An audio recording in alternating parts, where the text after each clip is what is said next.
RM2 sudah jadi RM5. Hari pertama. Masih ada lagi. Depan Hilton tu. Hilton tu. Betul tu depan Hilton tu. So bila saya dah sampai kat situ, saya duduk termenung tu. Bila saya tengok shop lot tu, ni restoran aku pernah kerja dulu. Bila saya tengok kat situ, saya tengok, kedai mamak.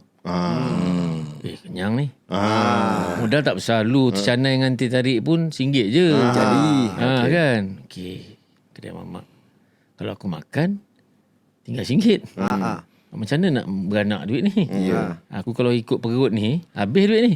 Tapi lah apa? Dekat supermarket tu, depan tu, dia ada display tu. Okey. So dia ada benda-benda lah.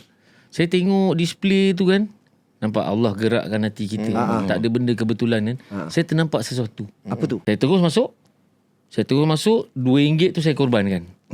Apa saya beli kat situ? Towel Good Morning. 2 line.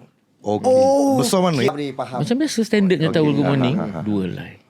Saya terus pergi dekat bawah flyover tu, kan banyak kereta parking. Saya start buat kerja.